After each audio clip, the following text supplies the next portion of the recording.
kickoff. Ryan's second spins it away and out to the 20-yard line. It'll be for Matt Ryan, third overall pick in the first round back in 2008. 43 wins in his first 4 years as Falcons quarterback. Second only since 1950 to begin a career to Joe Flacco. And these are just some of the weapons. And you're right, just some. You throw into that Jacquez Rodgers, who gives them that Darren Sproles-type presence in the backfield. We're going to see them move him around, along with the Harry Carson. That's excellent in their nickel package.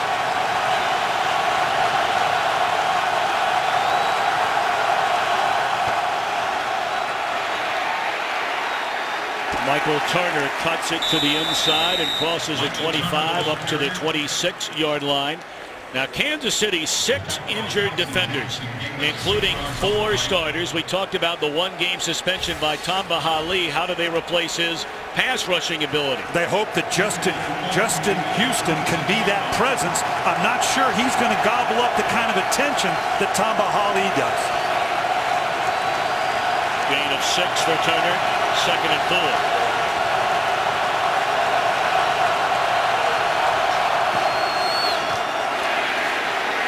Turner again. He has been such a huge part of this Atlanta turnaround as a franchise. During his 4 years since signing from San Diego, he's rushed for better than 5,200 yards and 50 rushing touchdowns. Only Adrian Peterson has more yards and more score. And you could talk about the Atlanta offense wanting to be more explosive and getting something out of Matt Ryan. They're not going to ever get too far away from pounding away Michael Turner. 3rd and a short 2.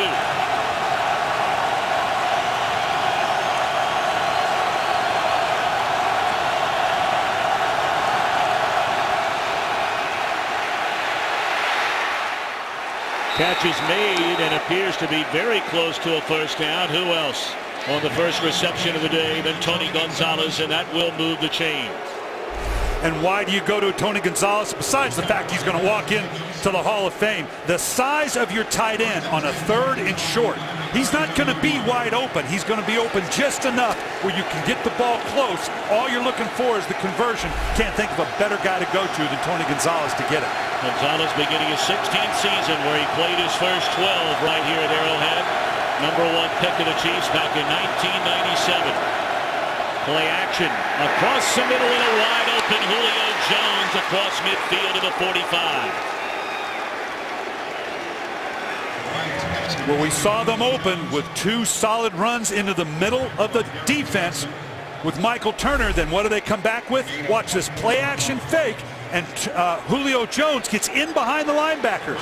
They step up because of the play fake. Matt Ryan being able to come over right over the top of the linebackers of the Kansas City Chiefs.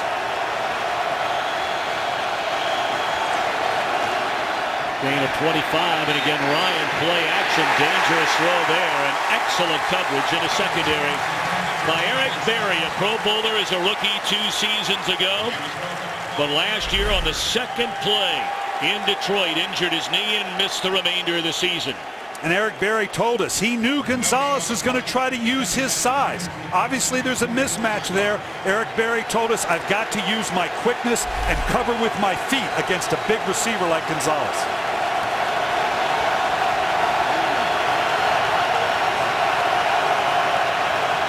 Second down and 10, and they give it to Turner, and he's met at the line of scrimmage by Tyson Jackson. They're hoping for a big year from Jackson. They've been waiting on him, Brian. You can't call him a bust, but a #1 pick back in 2009. Well, sometimes you just need that right opportunity in conjunction with the other players around you. I'll promise you this, Romeo Crennel will know how to use him. He's an old-time defensive line coach, so that's his specialty. There's 3rd and long on this opening drive for Ryan and the Falcons, 3rd and 8.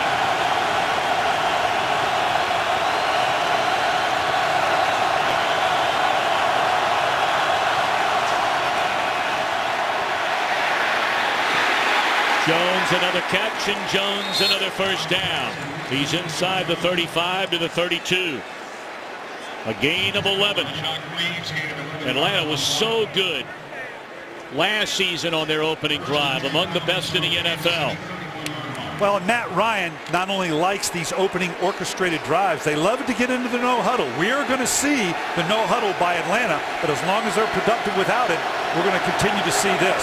Kansas City is showing a lot of pressure thus far, giving an opportunity with the one-on-one matchups outside for Atlanta. Short drop on first down and looking for the jump ball in the corner. And great coverage by Stanford Routt. They brought him over from the Oakland Raiders during the offseason when they lost Brandon Carr in free agency to Dallas. Should be noted that Brandon Flowers is out. The other corner on the left side, his backup, Jalil Brown, has an injured groin, and so Jock Reeves, after missing the last 2 years to tend to his ailing mother, gets a start today.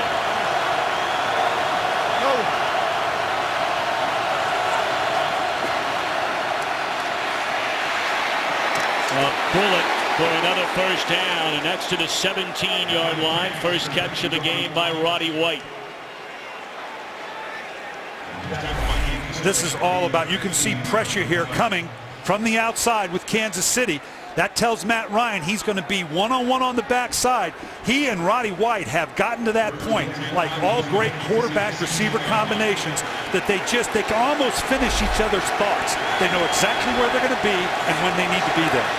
First down, they give it to Turner. And again, not much running room. Inside the 15, maybe a gain of 2. Atlanta scored 51 points on its opening possession last year. That was the third most in the NFL. So they're at it again, banging on the door inside the 15.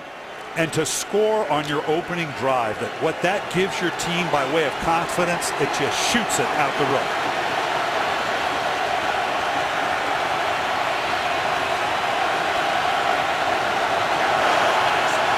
Play number 11 on this season opening drive. And Ryan dumps it off to Palmer, the backup tight end. He takes a big hit inside the 10. He's spotted at the 8-yard line, and he's about 2 yards shy of a first down. Matt Ryan was trying to pump open Tony Gonzalez with a little nod route to the back of the end zone. Kansas City wasn't having any part of it, so he just dropped it off to Palmer for a little chump change, putting them in a very manageable third down. 3rd and 2.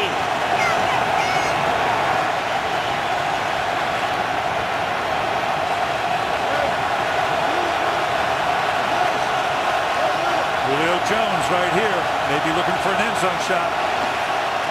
You called it, and there it is for the touchdown. What an impressive opening drive of this 2012 season for Ryan and the Falcons. 3 catches on the drive for Julio Jones, including a touchdown. We talk about matchups, Tom. There's a lot of ways to get it. You can no huddle, you can shift and you motion. I promise you, I don't know if he was the primary or not, but when he saw Julio Jones matched up on the outside, Matt Ryan knew right where he wanted to go. Well, you might know a thing or two about this game.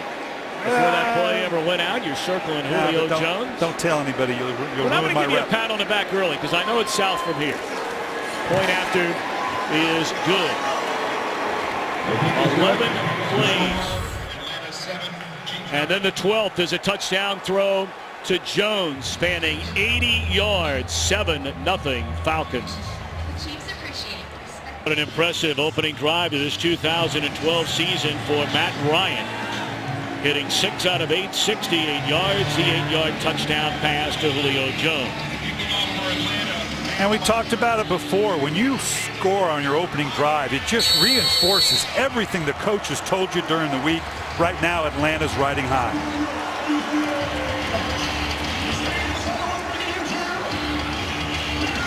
They've got Terrence Cooper. Hopper waiting on the kick for Matt Boschner.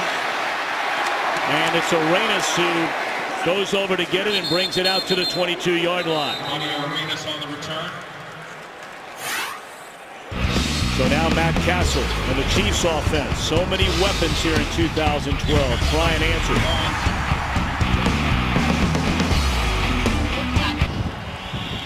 Opening weekend of the 2012 NFL season. Great to have you with us from Arrowhead Stadium in Kansas City. So now Matt Castle Came over to trade from New England in 2009. Played relatively well his first year on a bad team.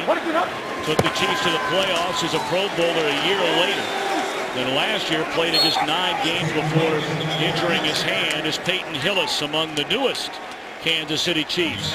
Carries for a gain of 2 on first down. They welcome back a healthy Jamal Charles and Tony Moeaki. They basically didn't have either one of them the entire year last season. And you can see they can match up with the Atlanta Falcons, skill position for skill position. And you throw in Dexter McCluster. He's their version of the Darren Sproles, both out of the backfield and in wide receiver positions.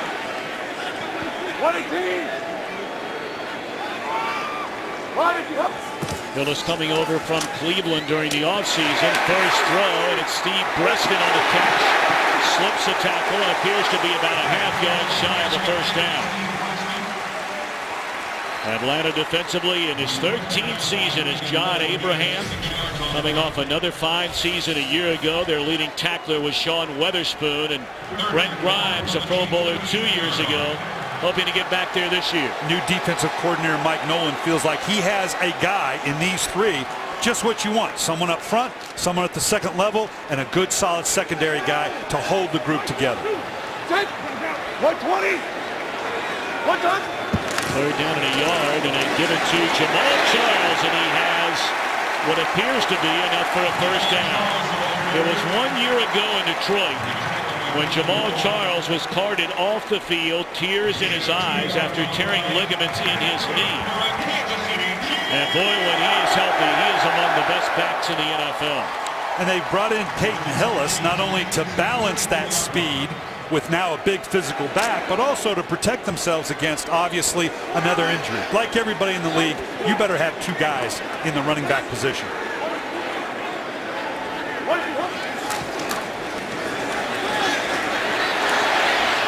Good protection and a wide open Tony Moeaki, who did not play a single snap last year after catching 47 passes as a rookie out of Iowa, a gain of 18. That was a huge loss of Moeaki last year for Matt Castle. We already talked about Matt Ryan and Tony Gonzalez, a go-to guy at the tight end position. When Moeaki went down with that ACL, that was a huge loss for Matt Castle, not only the team, but for Matt Castle personally, because it took away that intermediate go-to guy. And those are some of the injuries they had last year. You're talking about some big guys there in Moeaki and Charles. Castle played the first 9 games, then he got hurt. And now he's throwing again, in and out of the hands of Dwayne Bowe. Bowe had 12 drops last season, tied for second most in the NFL behind Roddy White, ironically enough. But Bowe, a holdout, was designated as a franchise player, which they have the option to do again next year. He only played in 2 preseason games and very little at that. And you can see right there the dropped passes has been a little bit of the Achilles heel for this Pro Bowl wide receiver. Charles on second down and coming in to make the stop, Stephen Nicholas. Nice play. Third and a little less than 10 coming up.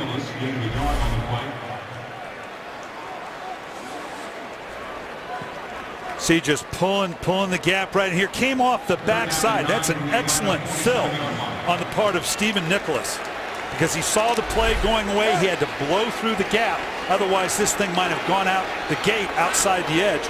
Great play by the inside linebacker, Nicholas. Well, third down and 9. Of course, Atlanta lost their leading tackler from last year, Curtis Lawton. Signed as a free agent with Kansas City. Good protection. Castle steps up and delivers a strike all the way to the 24, and this time ball hangs on.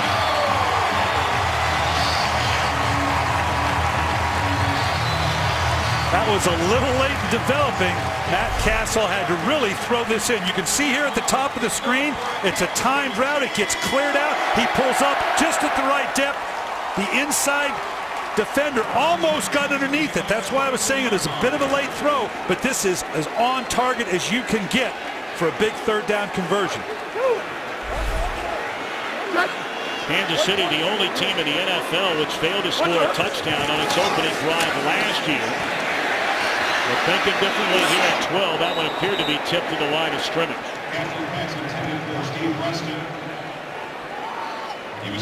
You know, Matt Castle said something to us yesterday that was interesting. He said that he's got to get to the point where he can pass the progression, and by that I mean every play has a certain progression you're supposed to go with. But if you see a matchup, and that's what this game's about today, if you see a matchup you like, forget the progression, go to the matchup you like. New offensive coordinator here in Brian Daboll. This is the ninth play of this drive. Charles cuts it back to the inside and picks up close to 3. Let's check in back in Los Angeles with Kurt Menefee. Oh, rough start for the Bears offense against the Colts. 3 and out on their opening drive. Second possession, first play. Terrell Freeman picks off Jay Cutler. 4-yard pick six, 7-0 Colts. Tom, Brian? We'll be up to date throughout the afternoon from Los Angeles. Opening drive for the Chiefs. This will be the 10th play on it. And a 3rd down and 8.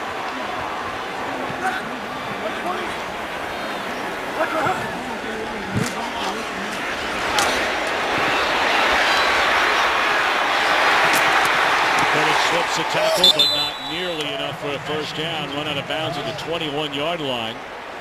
So on comes the field goal unit. Looked like Castle took a big hit after he delivered this pass to Hillis. Well, he's reading through and has to get the ball out quick. Why? Because you just saw why. Witherspoon came in and leveled him. Legal hit. But that's why he went to the drop-off pass so quickly. He saw that Witherspoon was coming up the middle unblocked. So a 39-yard field goal try for Ryan Succop. Hit on 24 out of 30 last year. Out of the hold of Dustin Colquitt. And it is good, so each team scores on its opening possession. Romeo Crennel's Chiefs trailing Mike Smith's Falcons 7-3. You're watching the NFL on Fox. Today's game on Fox is sponsored by Taco Bell. Sometimes you gotta live Moss. By Geico. 15 minutes could save you 15% or more on car insurance. And by Samsung. The next big thing is here. We couldn't ask for a more glorious weather Sunday in Kansas City for this opening weekend of the NFL season. Falcons with a 7-3 lead, and Rodgers waiting on the kick from Succop. And he comes up to get it. Juggles. Brings it out, and look out. Rodgers with one man to beat. Inside the 30 and run out of bounds at the 25-yard line. Javier Arenas caught it. But a big shot in the arm for the Falcons offense. 77-yard return by Rodgers. It's amazing how many times you see something like this. A little bobble by Rodgers. That gets the on-rushers just to settle just a little bit. It's like, oh my gosh, we're really going to pin him down. They relax a little bit, and right here it all gets collapsed. And now that speed of Rodgers shows up to the outside.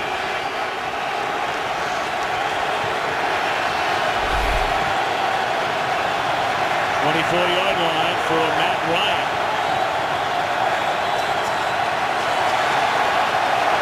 Play clock down to 2. Ryan's going to get it off. And Turner rumbles down to the 20-yard line, a gain of 4. There's a lot of talk, Coach Billick, about the Falcons wanting to limit the number of carries by Turner. We talked about all the yards and the touchdowns. Over the last 4 years, he has carried the ball nearly 1,200 times. But you got to remember how little he played in the first 4 years in the league in San Diego. He'll tell you, I'm fresh. I don't feel like a guy approaching 30.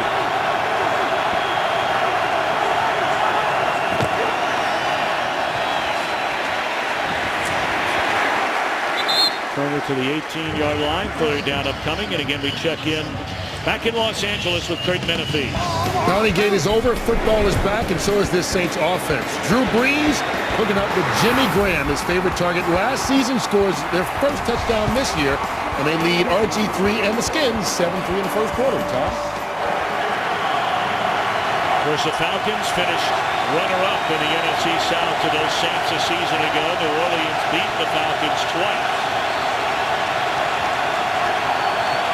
They're down at 4 from the 18. This is Tony Gonzalez territory down here, if you can get the playoff. False start. Offense number 2. 5-yard penalty. Still third down. And that's one of the new rules they have in the NFL this year. Yeah, they put this in to where normally in the gun, we're all used to seeing Peyton Manning go through these constant exaggerations of motion and pointing and lifting the knee. They've tried to bring that under control, that the quarterback has to be more deliberate. That little extra action right there is what brought about the penalty. So 34 now becomes 3rd and 9.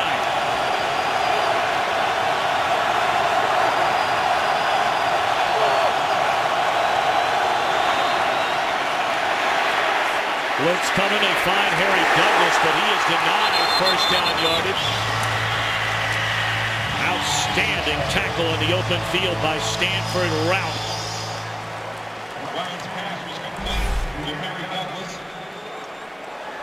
Right here, you can drop the ball off, and Harry Douglas is very dangerous in the open field, but anytime you can get them off the field, if it's 3rd and 9, you don't care if they get 6, 7, or 8. You just don't want to give them the first down.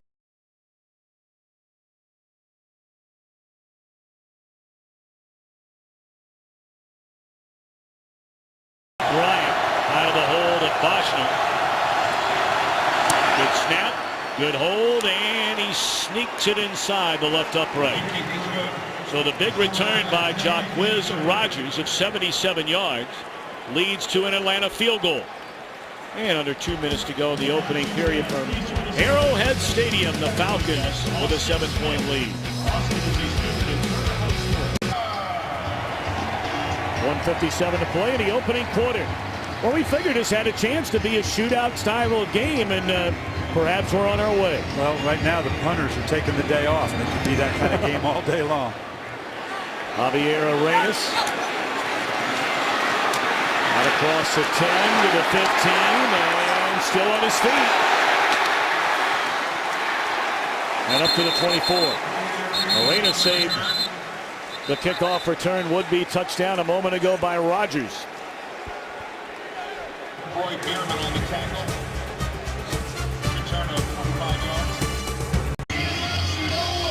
Matt Castle in Kansas City back at it on offense. Castle hit on 4 of 6 for 48 yards his first drive, which led to a field goal.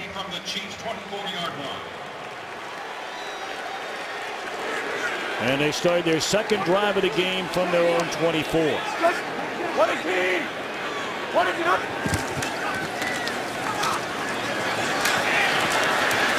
Charles looking for running room and doesn't find any. Another great play by linebacker Stephen Nicholas. You can see him right here. Look at him set that right there. He holds off the edge. He cuts off the outside right there. Forces Jamal Charles to think about going back inside. And that's just what you want to do on an edge setter, because all your buddies are on the inside. You're shoving them right back into the heart of the defense. Ray Edwards coming in to clean it up, and this is Hillis. Well, you know the story on Hillis. Came out of Arkansas, fullback. Drafted by Denver, wound up being their starting fullback before he went to Cleveland in a trade and rushed for almost 1,200 yards. Had 61 receptions in 2010. Was voted by the fans to don the cover of Madden NFL 12. But in 2011, it couldn't have been much worse for Peyton Hillis. Yeah, and there were some questions about him coming out of Cleveland as to his commitment to being able to play hurt. Can't play injured, but everybody plays hurt. They questioned that, and that's how he ended up in Kansas City. 3rd and 4, and there is Moiaki for a first down up to the 43. Boy, not only Moiaki, but they also brought in Kevin Voss. That's quite a tandem at tight end for this Kansas City team. Well, you can see what they're doing here. They're going to a little bit of no huddle. This is the sugar huddle at Kansas City. may run occasionally. This is not a pure no huddle. They kind of group together. They're not in a true huddle. He kind of gives them their instructions. They hope that this upsets the defense in terms of what are the matchups, what can we get called, maybe get the defense to be a little more basic.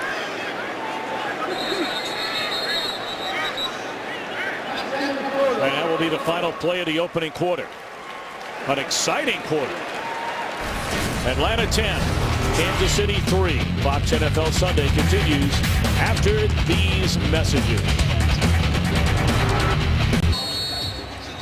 10-3, we're set to begin the second quarter. Atlanta in front, but Kansas City a 1st and 10 from its own 41-yard line.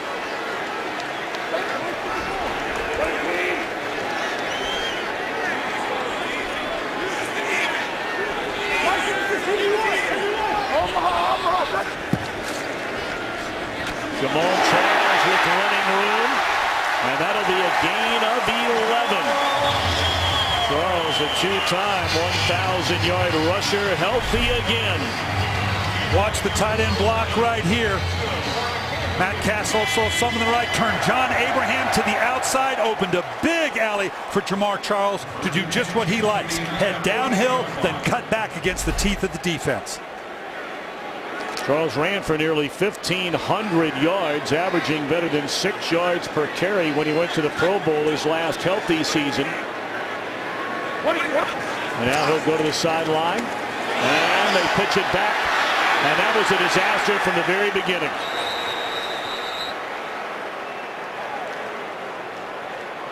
And Brian, you wonder why the trickery. You've got a good drive on basic stuff. Well, they've been pounding it pretty good. Here they thought they could just the old trickeration of the pitch back pass, thinking you could get the DBs or the deepest safety to freeze a little bit. But the hard part about that play, that takes a long time to get off. You've got to protect it. You've got to stay firm on the edges. Kansas City didn't do it there. Well, Charles checks back in. That was a loss of 8. 2nd down and 18. This Chiefs team won 7, lost 9 a year ago. They played with 3 different starting quarterbacks. Crossing pattern, they'll get a big chunk of it back. Dexter McCluster out of the backfield. And he's to the 47-yard line. 3rd and 9 upcoming. Here's Kurt Menefee in Los Angeles. Well, guys, Tom Brady passes John Elway for 5th place on the career list for touchdown passes with his 23-yard hookup to Aaron Hernandez. It's his 301st of his career. It's 7-3 right now, New England at Tennessee. Tom and Brian. All right, Kurt, thank you very much. We'll call it 3rd down and 9.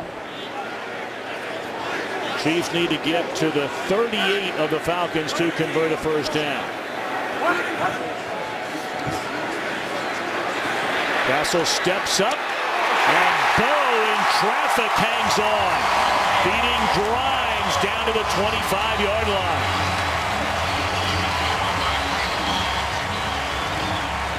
Nice job of Castle. Watch here off the edge, stepping up under the pass rush, delivering a strike. This is a well-thrown ball. Grimes has got this guy covered, but Bowe is so big, so strong, there's nothing you can do to defend that. Well, Grimes right there, step for step indeed with Bowe. Dropped his first pass of the afternoon, but has come back with a pair of receptions since then. Sean Drone, the ball carrier, touching it for the first time in his NFL career. He was on the Kansas City practice squad last season. Scott Pioli, their general manager, said he believes this young man has tremendous talent, and it's just a matter of getting a chance to play. This is a very young Kansas City team, and that bodes well for their future if they can continue to develop as a group, kind of mature this young team. Kansas City, a lot of people think, can do real damage in the AFC West. Number 22 is 2nd down and 6, and again excellent protection, and Kevin Boss with a touchdown. Boy, how good is Castle to begin the afternoon? He's playing with confidence, you can tell. He's come under criticism here in Kansas City. These are 2 well-thrown balls. I don't know that you can really fault the defense. Watch the tight end, Boss right down the middle. The linebacker has a presence. Grimes falls off, but it's not enough. Boss, all 6'6", beautifully thrown ball by Matt Castle. You can tell he's excited. Boss had 4 excellent seasons with the Giants. A lost year in Oakland last year.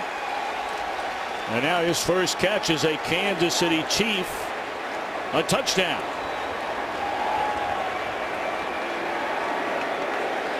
Succop for the point after, which ties the game at 10. Now we thought this was going to be a good one.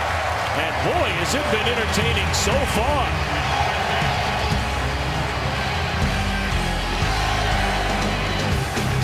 Today's game on Fox is sponsored by Chevrolet. From kickoff to the last yard, Chevy runs deep.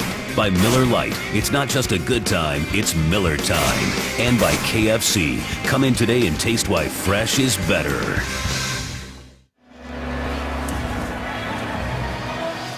Both quarterbacks on top of their game through the first quarter.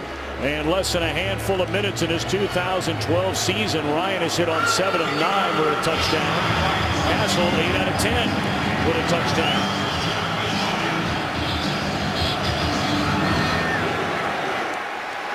Rodgers returned his last kickoff 77 yards. And a nice return here up to the 27-yard line. So now Ryan and the Falcons will take the field when we come back. Let's hear it for the Guineas. First down for Ryan and the Falcons in a 10-10 game. 11:33 to play until halftime. They give it to Jacquizz Rodgers, and that didn't fool Kansas City on defense. A gain of 2.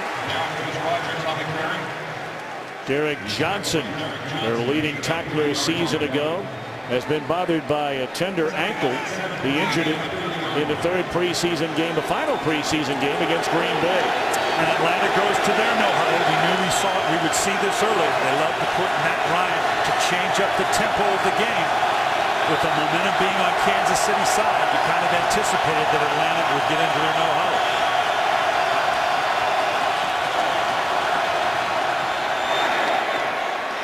Quick hit to Roddy White. First down yardage and plenty more after that, up to the 45-yard line. That'll be a gain of 18 for Roddy White.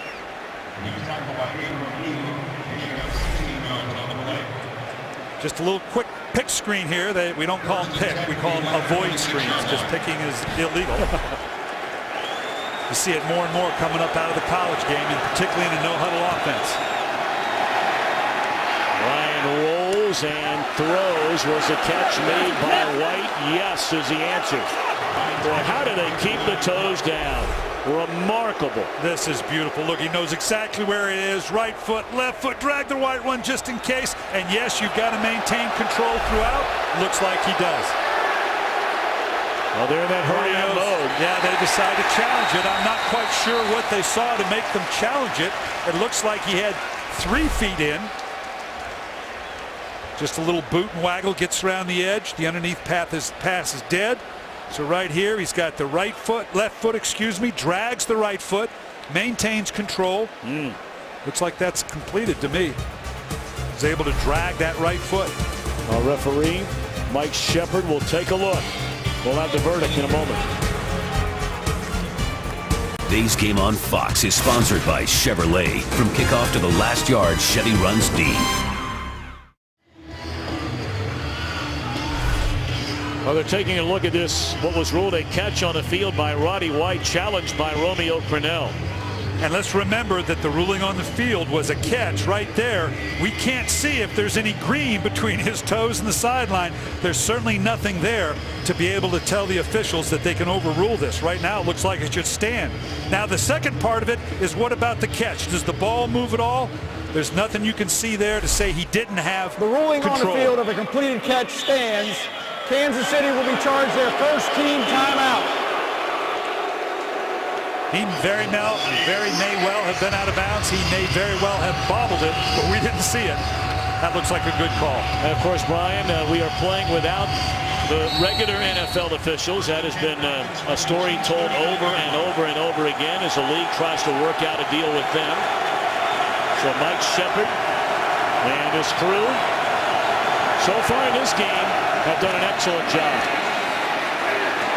Chuckwist Rogers inside the 35, down to the 34-yard line. And I think most people feel like at least the one game that's been played in the NFL before today that the officials did a good job on the Wednesday night game between the Giants and the Cowboys. No, it's like the guy jumping out of a 30-story building. Every floor they heard him say, so far so good. So far so good.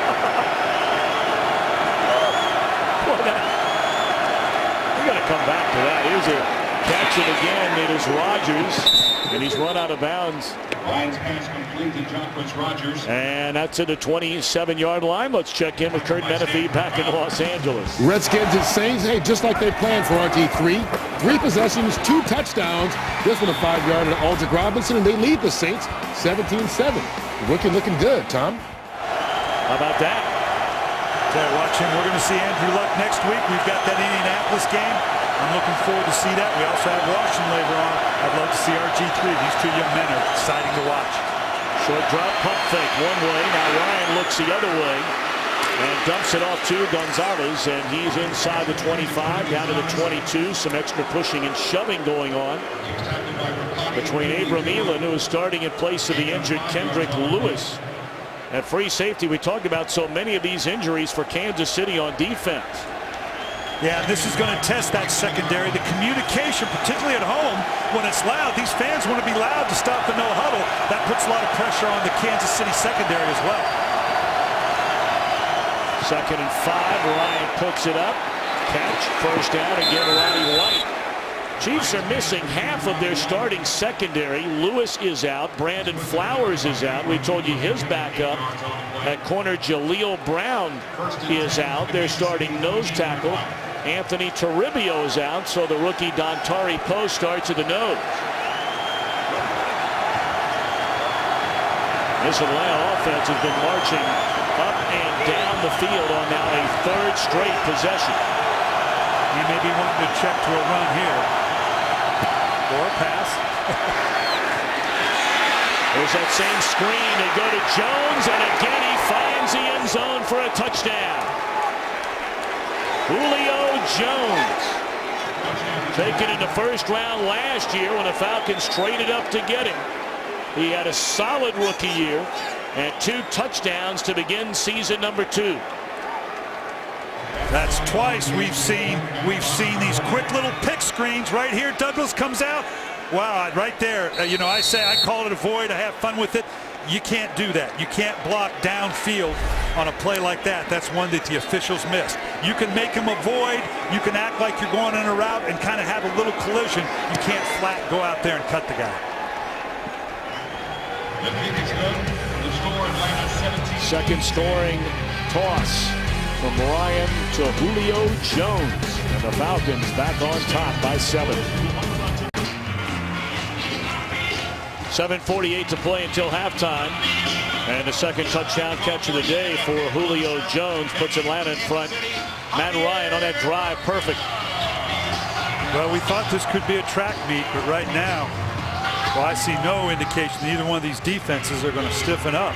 Somebody's got to stop up, even if it's just to make them kick a field goal as opposed to getting a touchdown.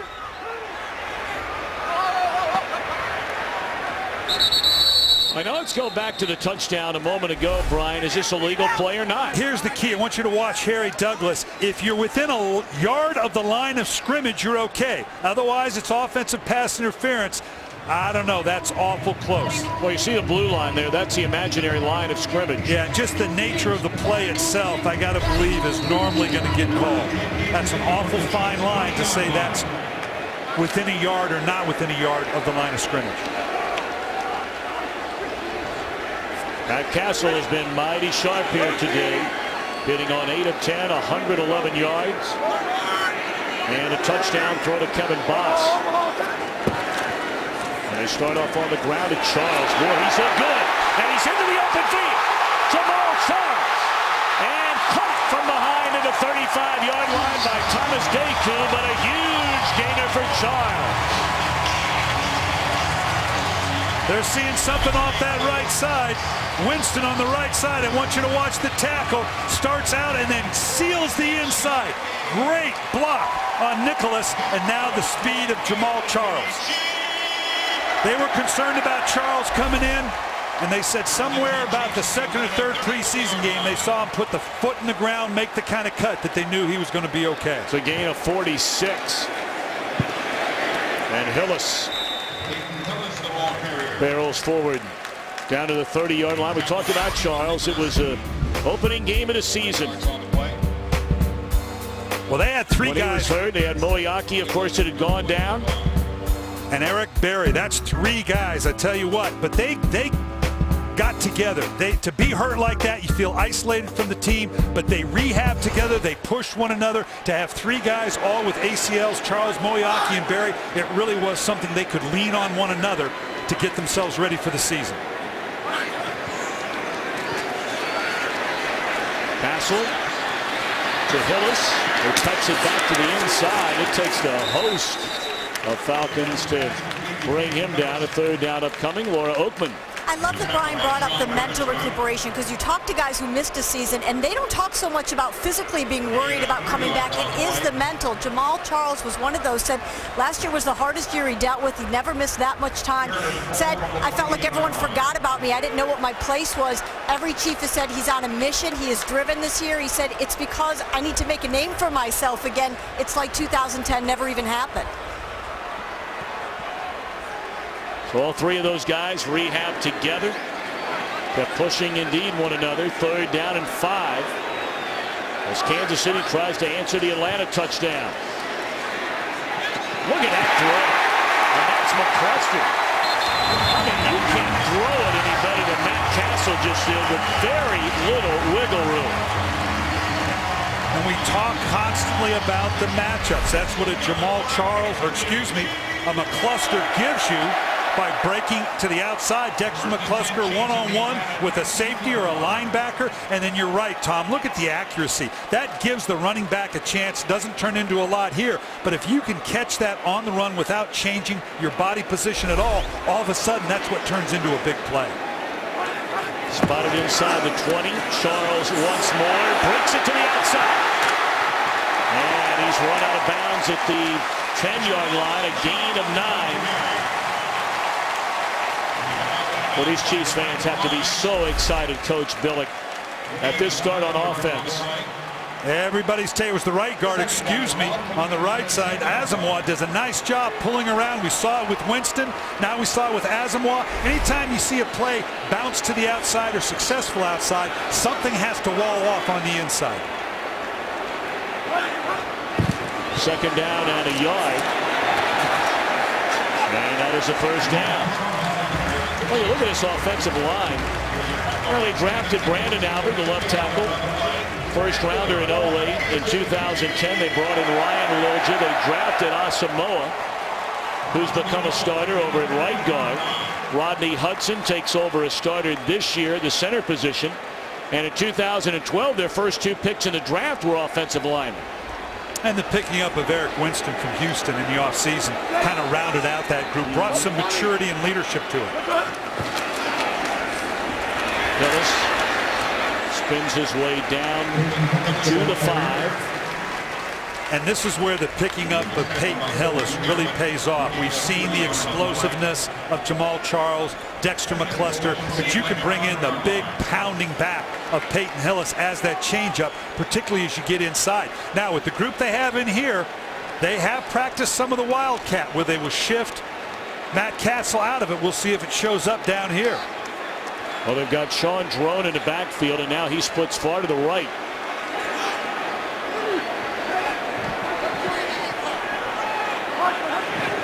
A second and goal, quarterback keeper. Castle slips his way into the end zone, led by Loja. First rushing touchdown for Castle since he played for New England back in 2008.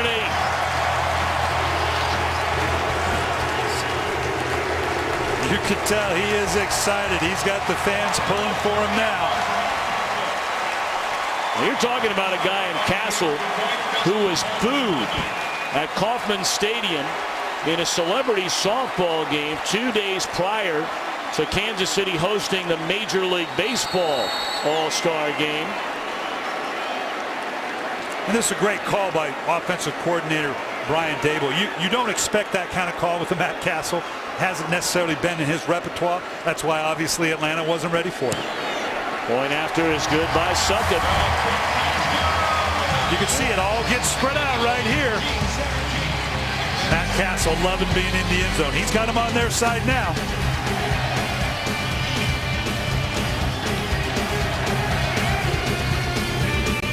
We'd like to welcome the men and women in uniform serving around the world, watching our game today in 175 countries on AFM, the American Forces Network. For all who have served, all that are serving, and those who will serve. God bless you all. Thank you for what you do, representing the greatest country in the world.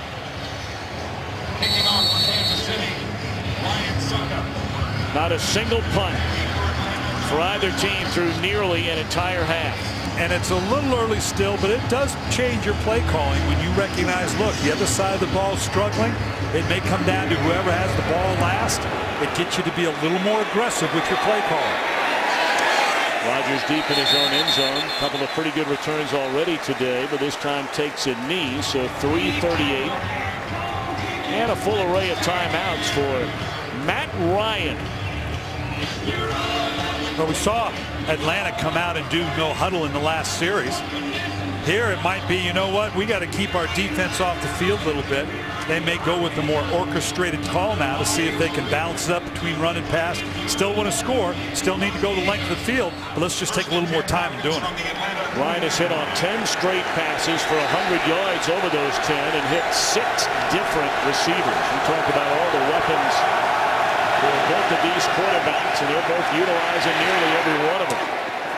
That one bobbled and caught by Harry Douglas. That'll be a gain of 2 on first down.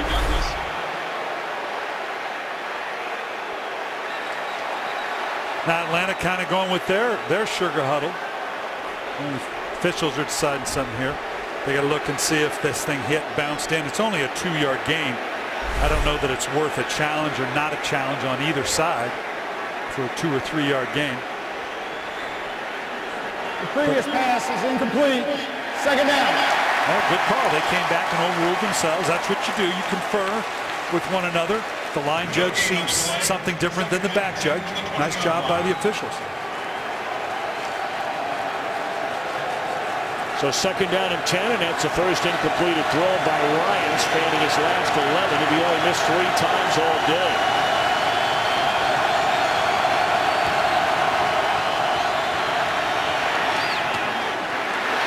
Douglas a clean catch this time, and run out of bounds after a gain of 19 up to the 39-yard line, stopping the clock. 2:55 to go until the half. And when you're as deep at the skill position as Atlanta, this is what you're looking for. Fine, you want to double Julio Jones, you want to double Roddy White, you want to jam Tony Gonzalez. Well, that's going to leave Harry Douglas one-on-one in my slot. You can't cover everybody.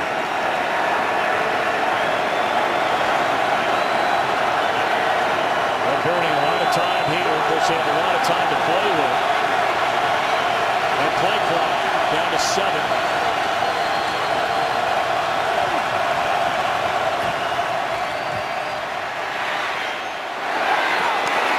Too tall for Julio Jones. Matt Ryan's been pumping the secondary of the Kansas City Chiefs all day. Mike Smith knows that his quarterback has the experience to do that. He's trying to move the secondary when he has a pumping action like that. So far, it hasn't yielded anything. 3 receivers to the right, 2 to the left, empty backfield on second and 10. From their own 39, good protection again.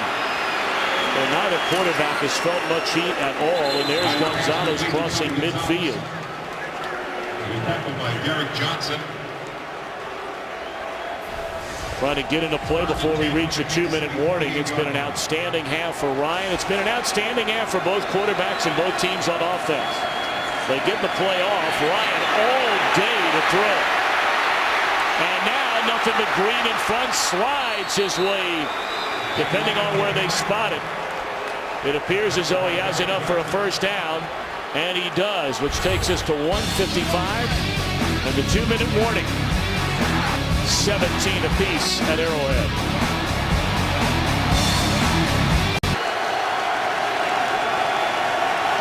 17-17, under 2 minutes to play until halftime, and Atlanta once more on the move. Ball at the 37. Ryan looking one way, rolling the other, and for a second straight time will keep it on the ground and picks up 9. Well, both teams are trying to get home with the 4-man rush. I haven't seen a lot of linebackers dogging or secondary blitz, and right now it's just not getting home on either side. The offensive line is gobbling up this 4-man rush and giving both these quarterbacks way too much time to operate. And again, the Chiefs playing without Tamba Hali, who had 12 sacks, second most in the AFC a year ago. Suspended by 1 game by the National Football League for violating the substance abuse policy. Pump fake. And down the middle to Gonzalez. And he is all the way down inside the 5 to the 3-yard line. Same thing we saw before. A play fake draws the linebackers and secondary up. You pull the guard. Good solid protection. Allows Matt Ryan to get the ball in behind that linebacker level to Tony Gonzalez. 25-yard pickup, first and goal for Atlanta. And Ryan's going to throw it. And is sacked all the way back to the 10-yard line by Justin Houston. He's the guy they're hoping can fill the void of Hali not being here today at 5 sacks over the final 5 games a year ago. Going to see him come off the edge. Tyson Clabo starts upfield, gets beat underneath right when on cue when I said the 4-man rush wasn't getting home. Anytime you overset as a tackle, you come underneath as a defender, you're going to get a clean shot on the quarterback. While we have a moment, Coach Billick, a man you were very close to, in fact you used to work for, sadly passing. Art Modell, one of the most influential owners in the history of professional football. Well, I'll tell you what, this was a special time to be a part of this in Art's life. And I'll tell you sincerely, when you sit down with Art Modell, you know that your circumstance, what's going on in your life, is more important to Art than what's going on in his life. He was so gracious, created such a great family atmosphere.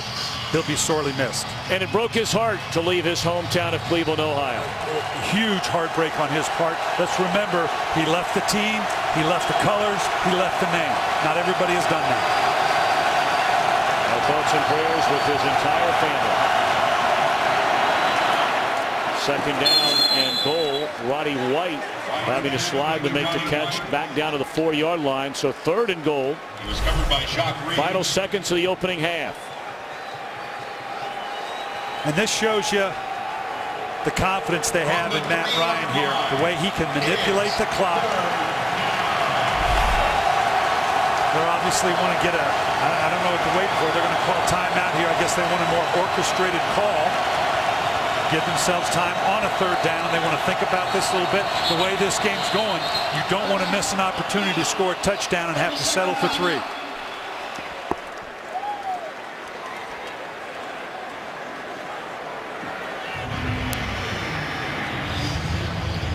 This is where, when you have so many athletes, as does both these teams, you got so many options. You could sit here and guess, okay, I'm going to shove Michael Turner up the middle because they're going to be passive on the outside. We've already seen a jump ball to Julio Jones on the outside. You got to take away Tony Gonzalez. One-on-one on Tony Gonzalez, that's just not going to work. A lot of times they like to bunch the receivers up, clean it out with Gonzalez. If he's not there at the back of the end zone, they'll bring Roddy White or Julio Jones underneath. So with this many skilled players, you can see it right here. This is what I'm talking about. They love this bunch group to play with. Someone at the back of the end zone, someone underneath. Boy, that had no chance right from the start of the play. So that's a missed chance right there by the Falcons. They drive down the field. They have 1st and goal. At the 3-yard line, they try and throw out of the shotgun on 1st down. Ryan is sacked. And now they're forced for a field goal try. This will be a 21-yard attempt. Will be a chip shot. attempt for Bryant. 21 yards out.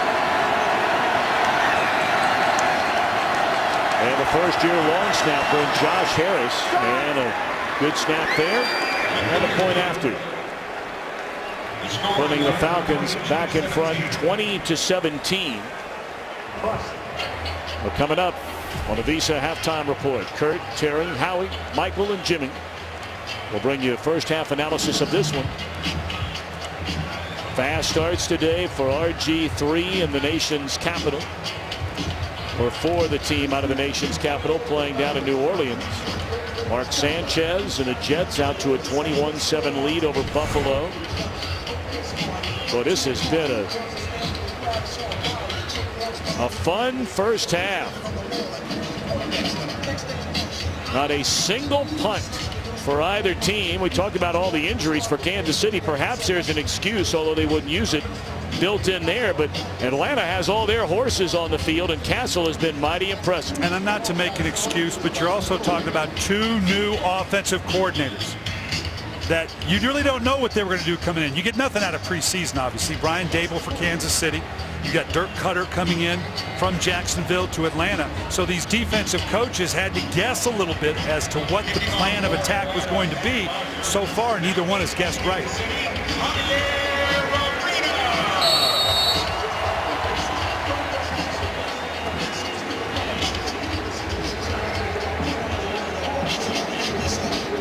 Arenas waiting back on the kick, and a bouncing ball picked up by Copper, the short man.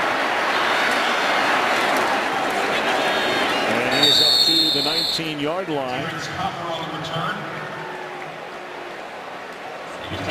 And a lot of this has been going on throughout the entire afternoon. That's Antone Smith in the middle of it all for Atlanta.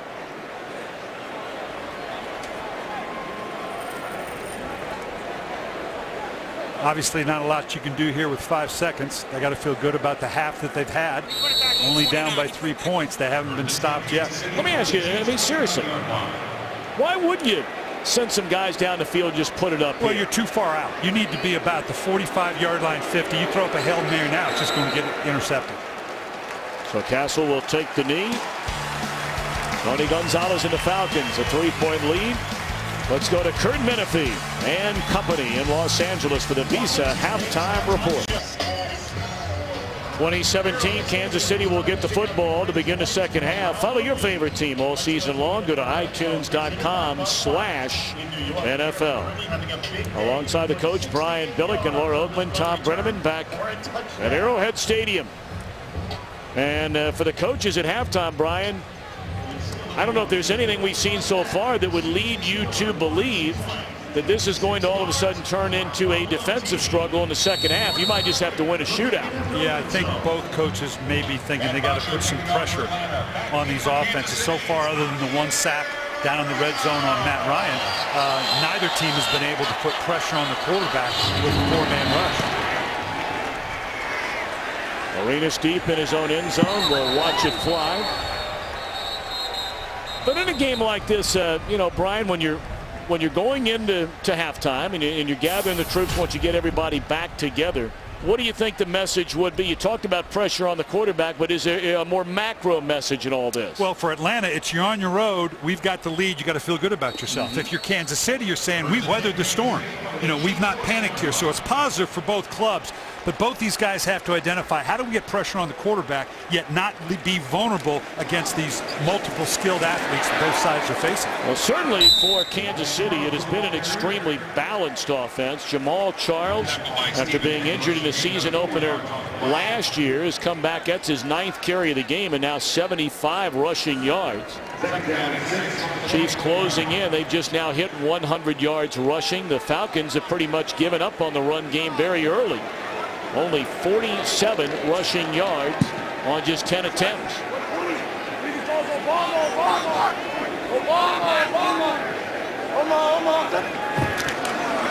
Back-to-back running plays for Charles, and he's up to the 29, 3rd in the yard. Laura Oakman Brian said the right word. Pressure is what both coaches were talking about defensively. Mike Smith said we are going to see a more disruptive defensive second half.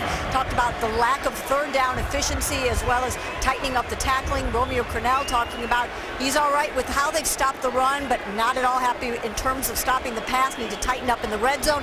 Matt Castle had the last word coming out in the field, telling the guys, same attitude, play nasty. And a 3rd and a yard, Kansas City converts on the quarterback keeper. And I asked Romeo Crennel about that very thing, about the pressure package here. This is just a quarterback wedge. A lot of bodies pushing and shoving. I got more weight than you do. Big, strong quarterback in Matt Castle. But Romeo Crennel said, yeah, pressure's all well and good, but if you leave too many one-on-one matchups against this talented defense, and the same for Atlanta. You go one-on-one with this talented group, at some point the quarterback's going to find a way to beat you. 3 straight running plays. Make it now 4 in a row as Hillis slips off to the right side, brought down by Weatherspoon. He was tackled by Sean Weatherspoon. Weatherspoon, a first-round pick out of Missouri 2 years ago, and really had his breakthrough season, his 2nd season. And he likes what they're doing defensively, a little more multiple than they have been in the past. We've seen a couple runs now by Kansas City. That would lend itself to maybe a play action pass to try to take a shot.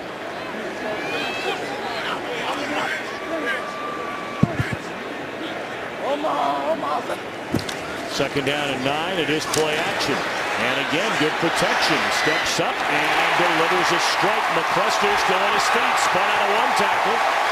And is up to the 45-yard line. Gain of 22.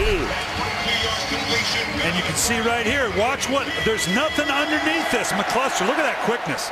But once he beats the DB, there's nothing underneath it. There's no linebackers dropping underneath it to force a different throw from Matt Castle because they had to react to the play fake because they ran the ball the first 2 plays. McCluster, a running back at Mississippi. Played wide receiver, running back, now back at wide receiver for the Chiefs. And on first down, they bring Charles back in, a gain of 3. What we haven't seen is, with one exception, a big throw down the field. Both these secondaries want to, keep it in front of you. Don't get beat deep. Well, the quarterback's fine. I'm not going to force it. I've got the kind of talent that I can throw it 5, 6, 7 yards and turn it into a big play that way. We're not going to force the ball deep.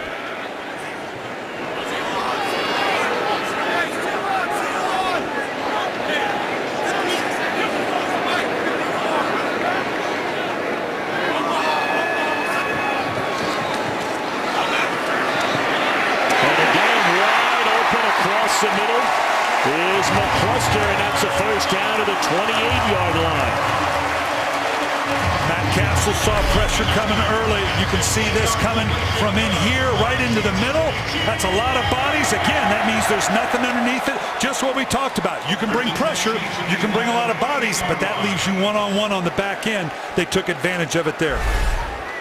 So a gain of 15 on the 4th catch of the afternoon by McCluster, and it's 1st and 10, Chiefs at the 28. Hillis takes a handoff, and really for Hillis there has been virtually 0 running room. We check in back in Los Angeles and say hello to Patrick O'Neill. Hey, Todd, thanks a lot. We are going to go to Cleveland. Tough sledding for the Eagles and the Browns in the first half. This caps off a 5-play, 74-yard drive. Michael Vick to Jeremy Maclin. 10-3, almost at the half. Tom and Brian, back to you. All right, Ryan, great to have you with us. Part of Fox NFL Sunday, our opening weekend of this 2012 year, and we've got a good one here at Arrowhead. Chiefs on the move, a 2nd down and 8. And 3rd or 4th option is Hillis. He breaks a tackle right through the arms of Brent Grimes, and additional yardage for Peyton Hillis. Atlanta changing it up on every snap. They bring pressure, then they go passive. Anytime you go passive, right there, Matt Castle doing a nice job of dropping it off. With the talent that these guys have on both sides, or inside, outside at the running back position, open field tackling is huge. Grimes missing an opportunity to create a loss, and now it's now a 3rd medium for Kansas City. Both of these teams have been lights out on 3rd down so far. At least on offense, they've been lights out.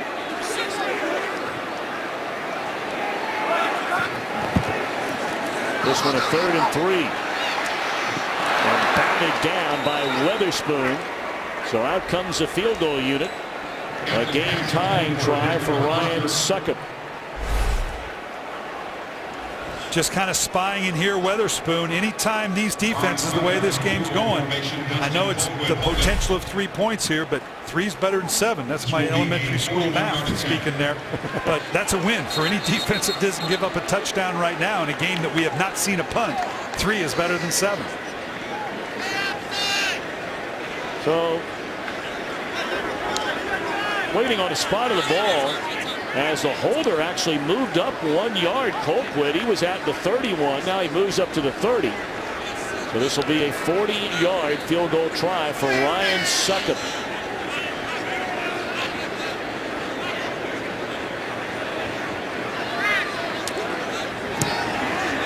Puts a foot on it.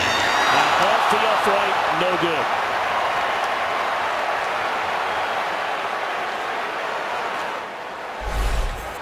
So the Chiefs come up empty. They didn't get 7. They didn't get 3. My elementary math says 0's not getting it done. Gorgeous plaza area. Just down the road from Arrowhead Stadium in Kansas City. Atlanta gets the ball for the first time here in the second half with a 20-17 lead. And there's some pressure on the first play of the second half delivered by Justin Houston. Losaka Polite, the intended target. You have Turner and Polite at the backfield at the same time. There's a lot of beef in there. You can see why the play action passes would be good. Polite is a load. I don't know that he's as good an athlete out of the backfield as Mahaley, who they had a couple years ago. They drafted Bradley Ewing in the 5th round. He went down in preseason. He's a good hammer, but I don't know how good a receiver he is. 2nd and 10.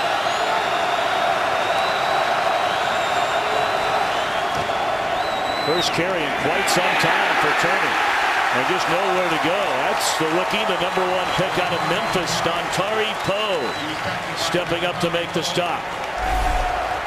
This guy showed flashes of brilliance, but also showed disappearing at times when he came out of Memphis. He's had to be pushed into the limelight and play on a regular basis because of the injury to Trivio. This is what they expected out of the first-round draft choice when they took it.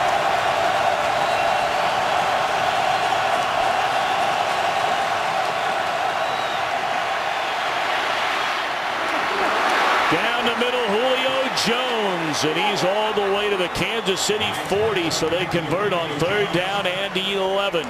That's what we've been saying all along here. Julio Jones. Just, you have this much time to work in behind. I don't care where the linebackers go. Julio Jones is going to find it. Matt Ryan having all the time in the world. You say it again.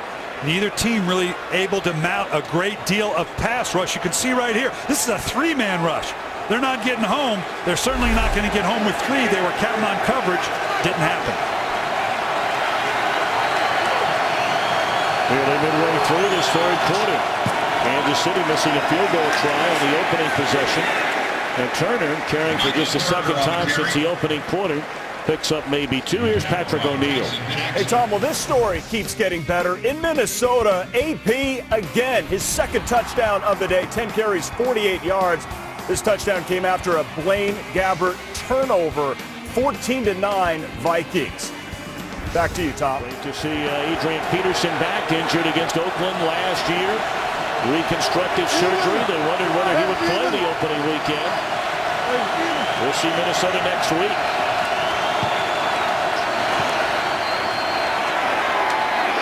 Wide open again is Julio Jones.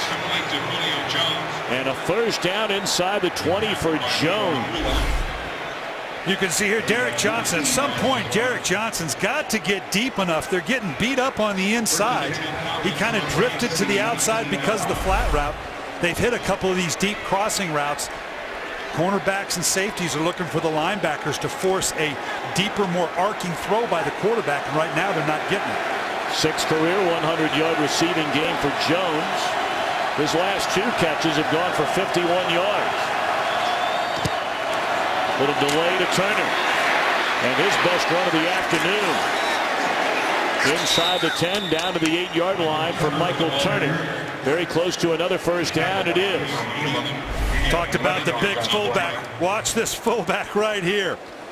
Size it up now. He's just going to lead Michael Turner. That's a lot of beef going down the middle. Now, last time we were here, boy, this is what's so tough about Michael Turner, tackling a bowling ball. Down here, they opted to throw the ball in all 3 downs. Let's see if they want to run it. Well, they're going to run it on first and goal, and Turner ducks his way through just inside the 5-yard line, stopped by Javon Belcher. First time we've called his name today. Started every game last season for the first time in his career, but despite being their second leading tackler, Belcher, they need more big plays out of him. 34 career games, only 1 sack and only 1 forced fumble. Lights back into the game. The big fullback and Turner. That would lend itself to another run. Or again, that little play action pass. You got Anthony Gonzalez down here at the bottom. And they're looking his way. Jump ball. And it looked like Julio Jones was open. Julio Jones can jump. Oh, but not that high. He's got some ups, but that one just got away from Matt Ryan. Well, you talk about some ups indeed. I mean, this was last year. Take a look at this. Yeah, this is what drew Atlanta to giving up all those draft choices to move up and get Julio Jones. Speed, size, hands, and major ups. Now Jones split to the far left. Night play to drive. It's 3rd and goal.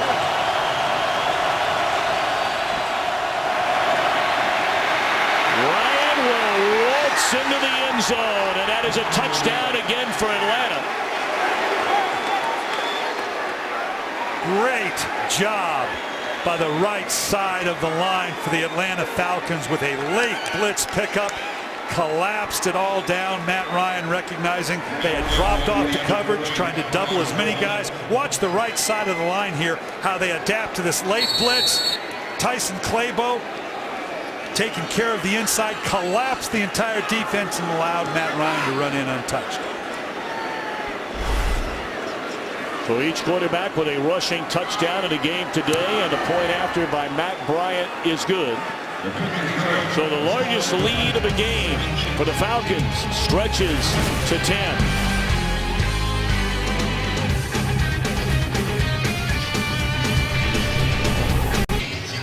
Well, you know, Romeo Crennel, we asked him, he's one of the few head coaches that calls the defense. And I asked him, why does he do that? You know, he could have given a long-winded answer. He says, hey, it's fun. I enjoy it. I'm a ball coach. You can see him coaching up right there. Derek Johnson maybe telling the same thing we were saying. Got to get deeper into it. He's just a ball coach, loving every minute of it. I missed field goal try a moment ago. Kansas City trying to keep pace with his Falcons offense. That could turn out to be a huge miss in this game. Atlanta got it back. Ryan takes him down the field. 10-point spread. Everything going Matt Ryan's way so far today. Only 7 incompletions in his 26 passes. A couple of touchdowns, a rushing touchdown, and a 10-point lead, but a long way to go. And a good day for Matt Castle as well. Bouncing off a pile is Charles, and it is dropped for a 5-yard loss. First time we've called the name of John Abraham in his 13th year out of South Carolina. The guest right here, they jammed this thing on the inside. This is what scares you about Jamar Charles. It's closed up. There's nothing there. Then all of a sudden he can maybe get to the outside. This is a difficulty as a play caller. Jamal Charles, you love the fact that he can break it out and make a big play. It also puts you in a lot of second and longs. Now Castle out of the shotgun and batted down at the line of scrimmage.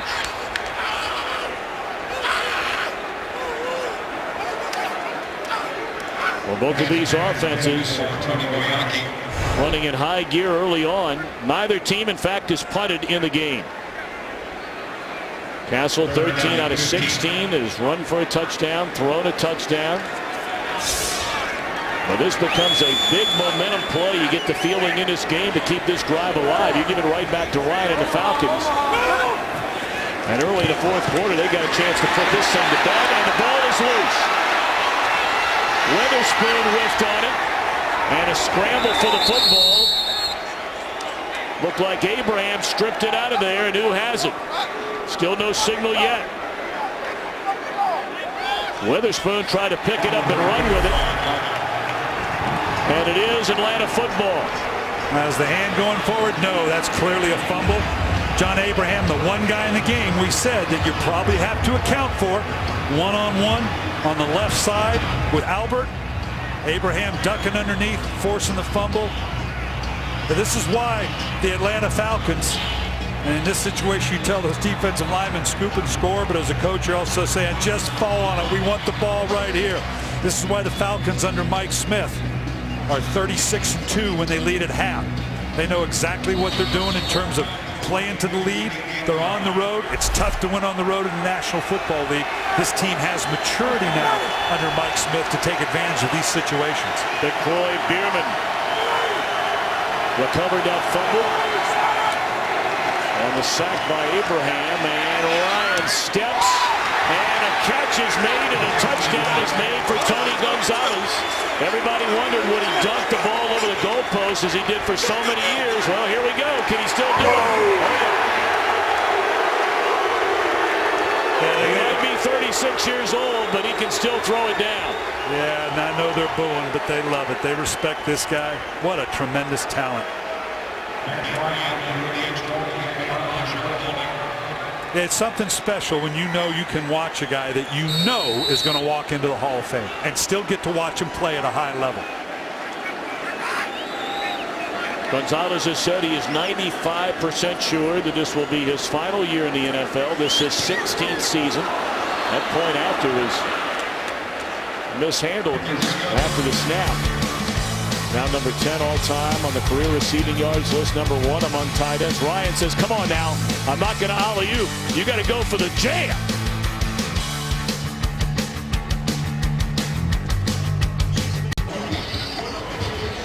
Another great Tony Gonzalez. First round pick for Kansas City in 1997. And through 2008 made 174 starts wearing a Chiefs uniform. And they talked about the turning point in his career. In 1998, he dropped 17 passes that year. 17 of them. And said his dedication to the game changed literally overnight. But this ball means something to Tony Gonzalez. Back in Kansas City as a Falcon, a touchdown and a 34-17 lead.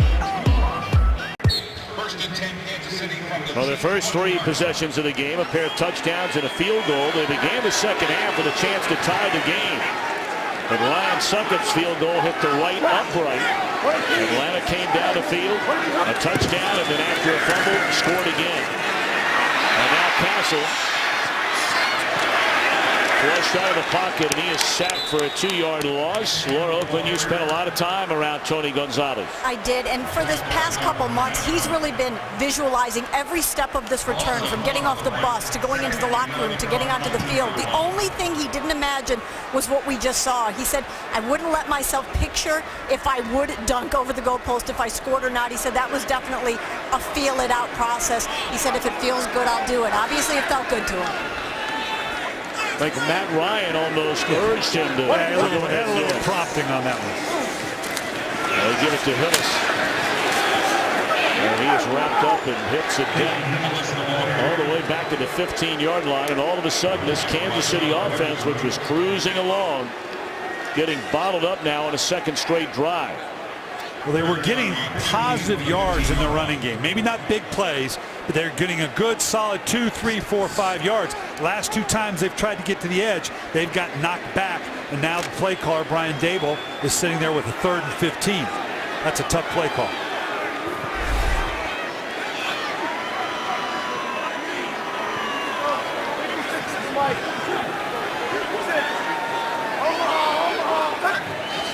A 3rd down and forever. They need to get to the 30-yard line, and they are going to get there. How about that? And again, it is McCluster who has turned into the favorite target today for Matt Castle.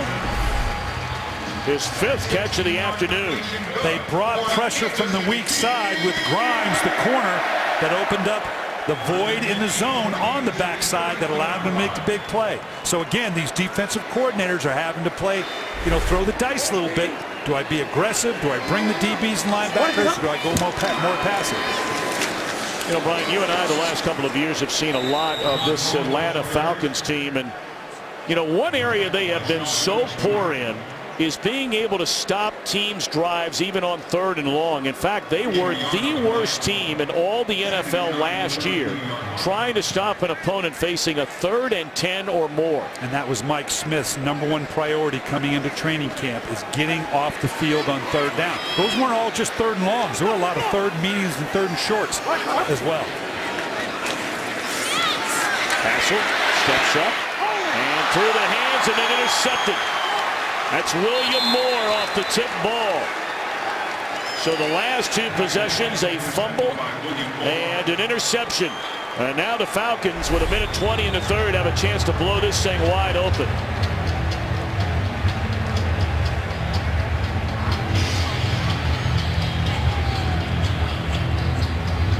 Had an eye, it looked like, on Moiaki, the tight end, across the middle. He was covered tightly. And then the tip ball into the arms of William Moore, and that delights their first-year defensive coordinator, been in the NFL a long time, Mike Nolan.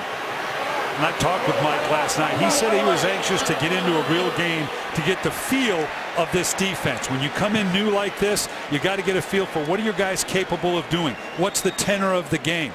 Particularly in critical situations, he's getting a feel for this defensive group now.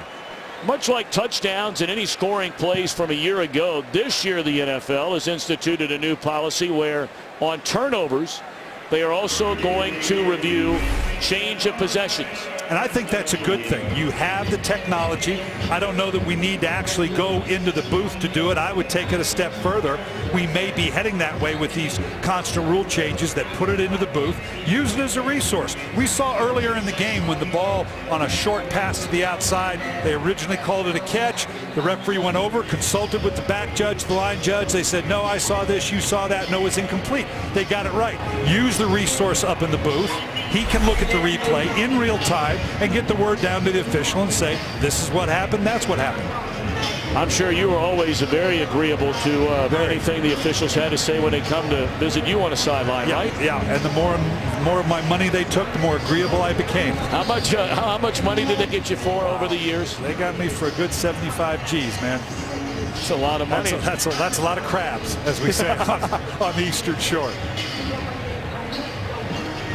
I got mellow in my old age, though. Yeah, you really mellowed. It's astounding in now our 5 years together how much you have mellowed. I applaud this, though. The rules are slowly, in the most critical situations, in the last 2 minutes, scoring plays, where now it goes up into the booth in exchange of possession, in a turnover. The most critical plays, we're using the technology we have. I'm hoping we'll get to the point where we can do away with the booth, do away with the flags of the coaches as well. The fans now, that's the other change. The fans can see up on the jumbotrons and the smart visions. They're showing just exactly what the official sees. I don't know if I want to be that official coming out and knowing that. But that's exactly what they're seeing here on the scoreboard, what the official is seeing underneath the hood. Well, we invite you to call Star NFL to download NFL Mobile right now and get coverage of all the games in the NFL. The ruling on the field stands. First down, Atlanta. We have only had one penalty called in this game today, and that was on the quarterback for too forceful a movement while calling the signals out of the shotgun. And it has not affected the game. I love it. Less is good. Back-to-back turnovers on possessions for the Chiefs, and here comes Ryan going for the jugular. Roddy White to the 17.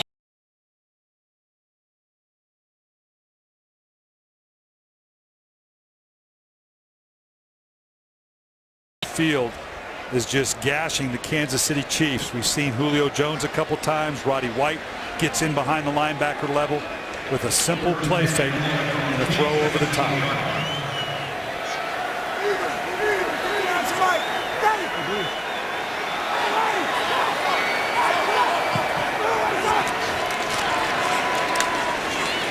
Michael Turner, no running room.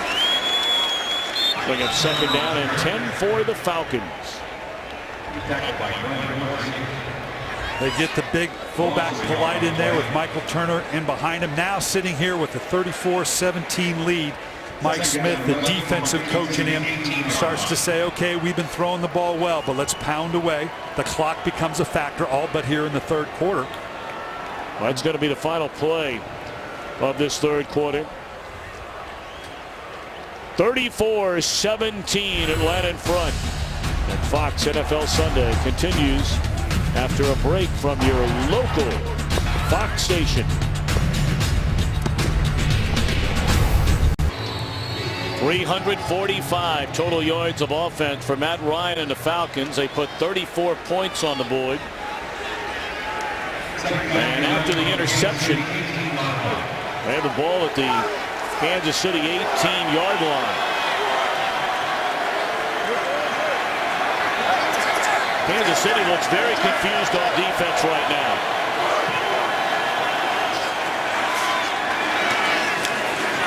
Here's a pick play, if you will. Brian, you don't want to call it a pick, but we'll call it a pick, and it's Harry Douglas to the 11. Yeah, the same kind of play we saw earlier here. Boy, this is something here. You know, like we said, we thought this would be a track meet coming in. Maybe not to this degree. This is one of those, if you blink, you come up with a field goal and they answer with a touchdown. All of a sudden, that creates that 17-point differential that we have right now. 4 drives spanning 70 or more yards. And 3 of those 4 capped off by touchdowns. Ryan on 3rd down and thrown a little bit behind Roddy White.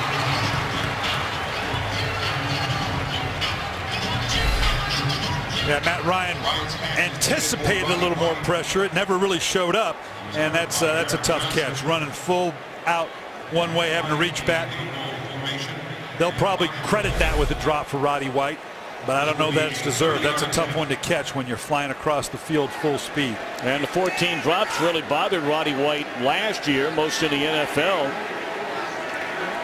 This will be a 30-yard field goal try by Matt Bryant out of the hold of Matt Boschner, and he bangs it right down the middle.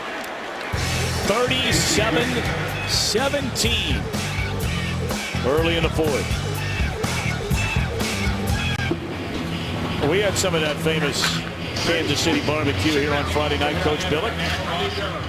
Too much of that famous Kansas City barbecue on Friday night. I'll tell you, here's a guy, Matt Boschner. He is the punter for the Atlanta Falcons and has not punted one time today, but he's getting his workout in with all the times he's been kicking off. So Boschner puts a foot on it after another Atlanta score, a field goal this time. And Arenas is wrestled down at the 15-yard line. Coming up next, our Fox NFL Sunday doubleheader continues with America's Game of the Week, highlighted by a dandy.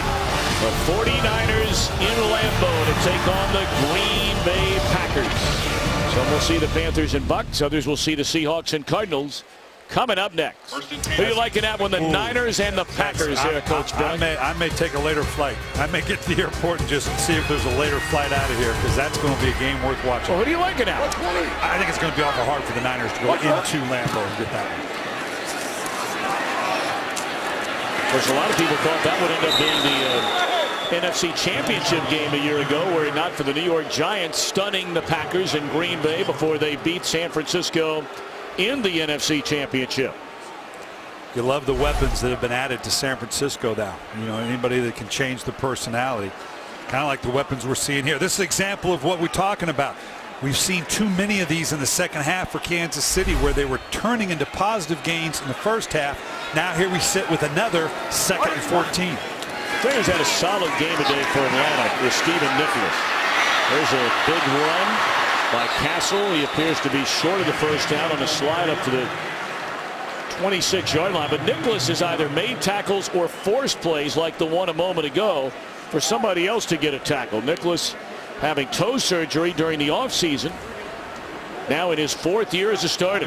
Well, they lost Curtis Lofton in free agency. Obviously drafted Weatherspoon. You talked about that earlier. So obviously Nicholas needs to step up and solidify that linebacking core as a core with the loss of Curtis Lofton. Mike Nolan, the new defensive coordinator, does a great job of moving the linebackers around. Would love to be more active with these two guys. 3rd down upcoming. Kansas City wants a timeout. Well, we talked about Mike Nolan getting to know his defense. Well, with every series, he's getting to know him better and better. They've done a heck of a job in this second half, mostly in stuffing the run of the Kansas City Chiefs. That doesn't allow the Chiefs then to set up those play action passes down the field. 3rd down, and Castle plants, throws, intercepted, and there's Stephen Nicholas yet again.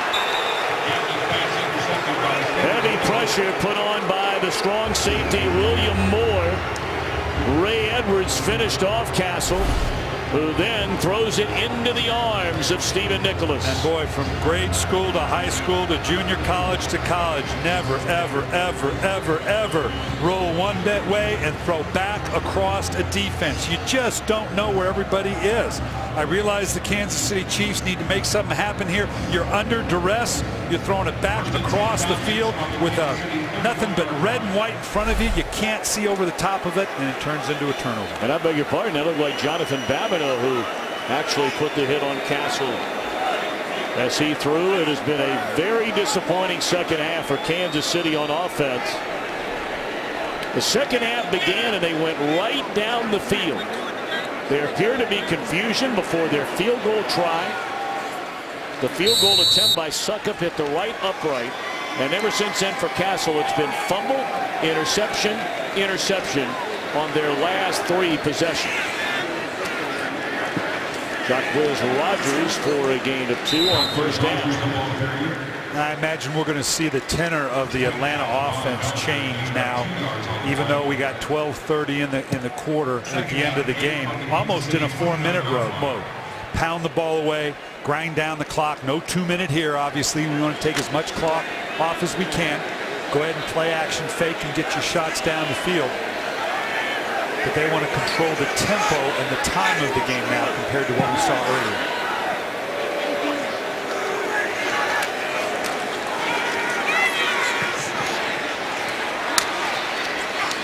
Rodgers out of the backfield on the reception. Of course, Matt Ryan, the #1 pick out of Boston College. You know, it's interesting in that you go back 5 years ago, 3 teams tied for the worst record in the NFL in 2007. 2 of them are on the field right now. Atlanta, Kansas City, the other being Oakland. It was a coin flip. Thomas Dimitroff, the general manager of the Atlanta Falcons, said tails to decide what the draft order would be, 3, 4, or 5 among those 3 teams. Atlanta got it and took Ryan. Had it gone Kansas City's way, chances are they take Matt Ryan. In fact, Kansas City has gone longer than any other team in the NFL since drafting a quarterback in the 1st round. The last one they did, Todd Blackledge out of Penn State. Well, just listen to the teams you isolated.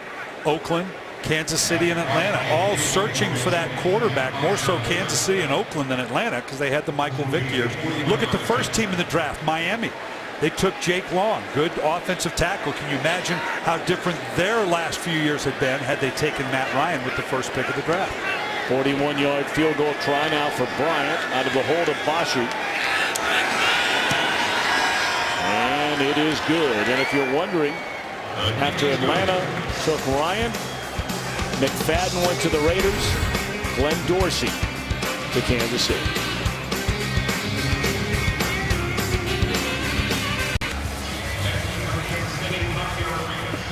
All Atlanta here in the second half.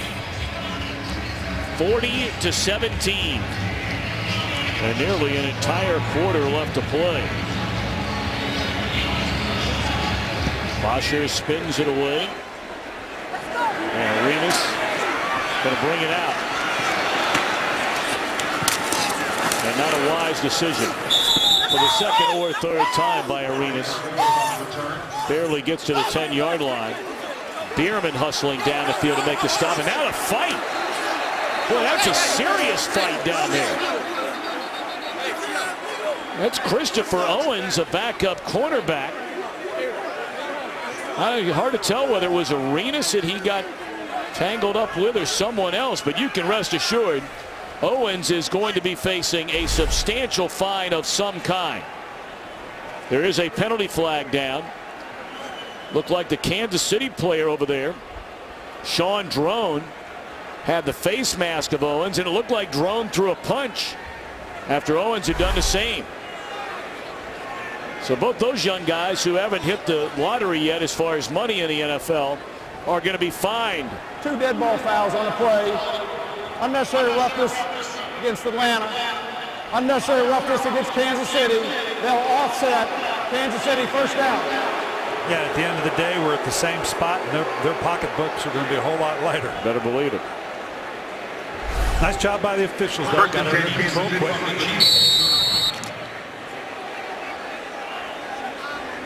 Well, after further look, it looked like Owens was a guy that may have started that whole thing. The Chiefs down 40-17 with 10.5 to go. We're just going to. Well, again, the Kansas City's just getting nothing in the running game. In the first half, Atlanta couldn't get anything going in the running game. In this half, Kansas City, and it's affecting their play calling. Here they are again in another 2nd and long, 2nd and 12, where they were 4 and 2nd and 7, 2nd and 6. Now it's 2nd and 10 plus almost every time. You know, Coach Billick, we began this game. One of the questions we asked was which Matt Castle would we see today? I think it's safe to say that through a half and the first drive of the second half, we saw the guy from 2010. Well, the last 3 possessions, a fumble by the quarterback and 2 interceptions. Yeah, the hardest thing to do is to separate a quarterback's performance from the rest of his team. In 2009, that wasn't a very good football team. In fairness to Matt Castle, came back in 2010, 27 touchdowns, 7 interceptions, went to the Pro Bowl. 2011, got injured, a little unsettled about the type of offense they were running. He's back with an offense that he's more familiar with, but you're right, it's a tale of 2 halves. First half pretty good, second half not so good.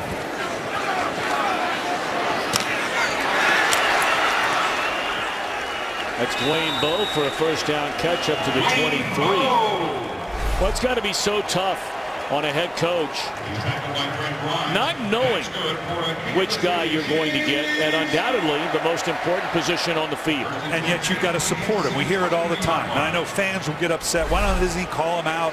Why doesn't he make, you've got to support whoever's in there. If you make a change, you make a change.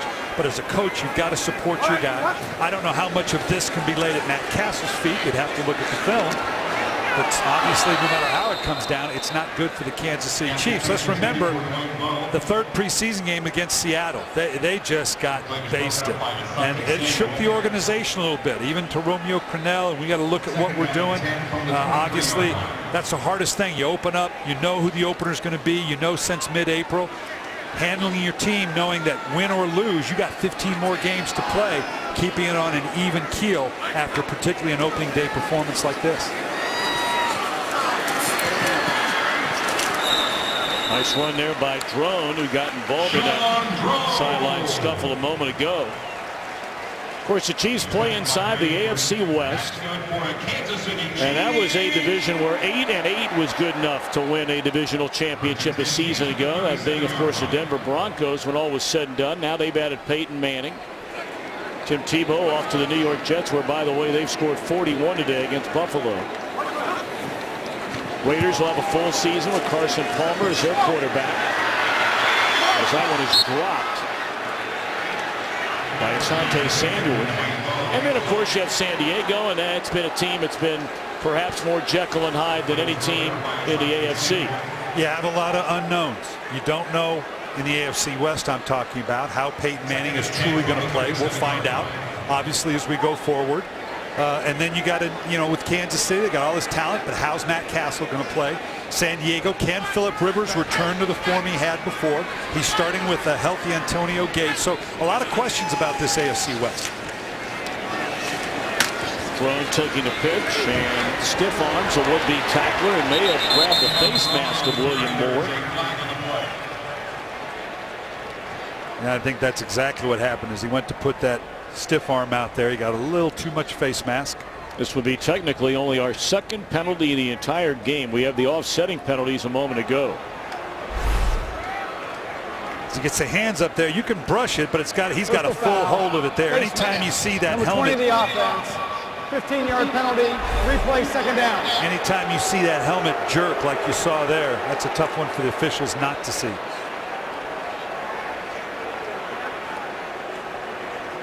Here we go with another second long. This has been the nemesis of the Kansas City Chiefs. They haven't gotten into a favorable down and distance pitch count, if you will.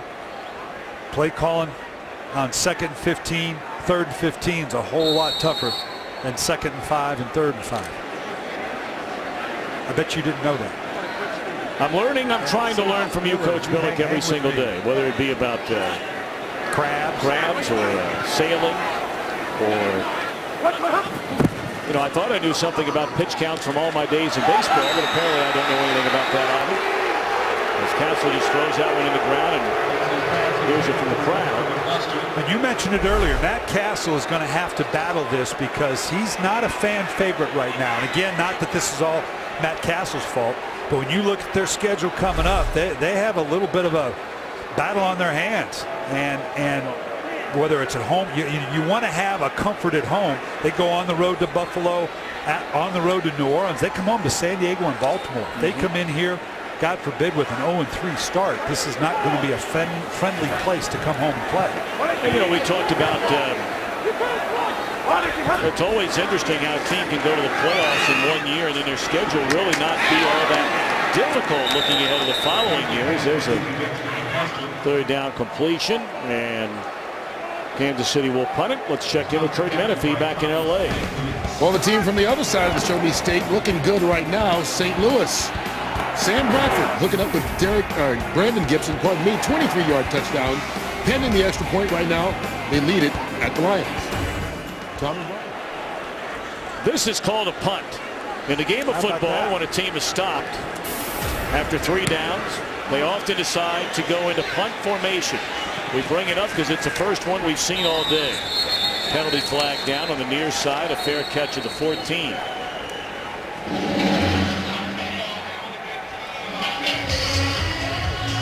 This was called on this far side. Not sure what it is.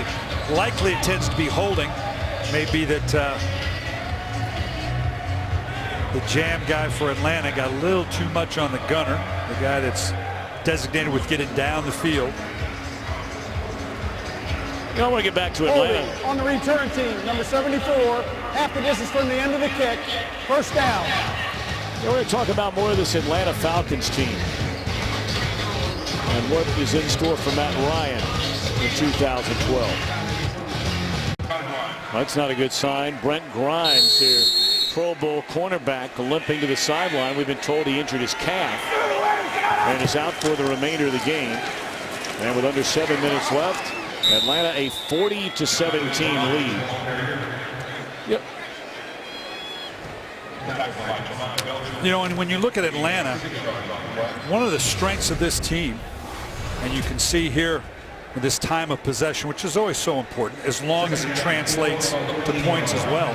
But the strength of this Atlanta team, we've talked about the skill positions on the outside. We got Roddy White, we got Julio Jones, you got the tight end Gonzalez, but they've got the big backs in Michael Turner, a changeup in Jaquez Roger. They've got the balance to be a good, solid offense to match up with whatever it is they need to do to win. That's the strength of this Atlanta Falcons offense right now, their versatility.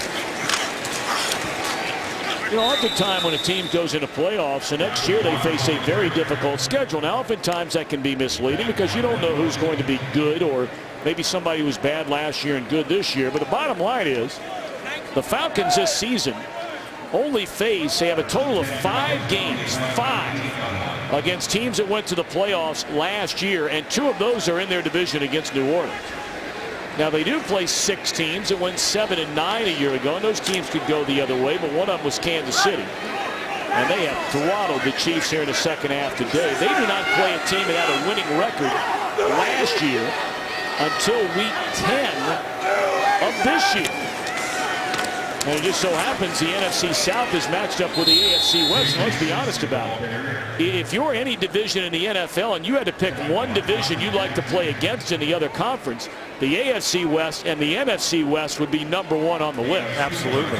And next week they play on a Monday night against the Denver Broncos and Peyton Manning. You saw Brent Grimes leaving the field. Hopefully that extra day will help him get back, because if there's any team you need your full complement of DBs, it would be against Peyton Manning and the Denver Broncos.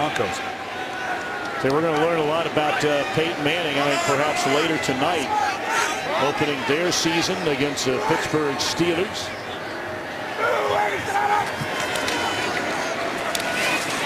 But, you know, we saw a moment ago Arthur Blank, the owner, their outstanding general manager, Thomas Dimitrov. There you're going to look at Mr. Blank, who really, after the Bobby Petrino and Michael Vick debacles and all the heartbreak he suffered, and it was heartbreak, he went out and clearly made the right choice for his general manager, clearly the right choice for his head coach, and for the first time ever in the history of the Falcons franchise, they have won no fewer than 9 games in each of the last 4 years. And it makes what makes it significant for those that choose to be anxious about them having not won a playoff game. All the things you just said, you got to look back at how messed up this organization was. And it was beyond just not being good. There were so many things from the Michael Vick to Bobby Petrino to change it all in 1 year. They went 11-5 in the first year. Now, they took Matt Ryan with the first pick of the draft. That certainly helps going forward. They put this team together intelligently. They need a few more guns defensively. Yeah. Mike Nolan's done a good job with what he's got here.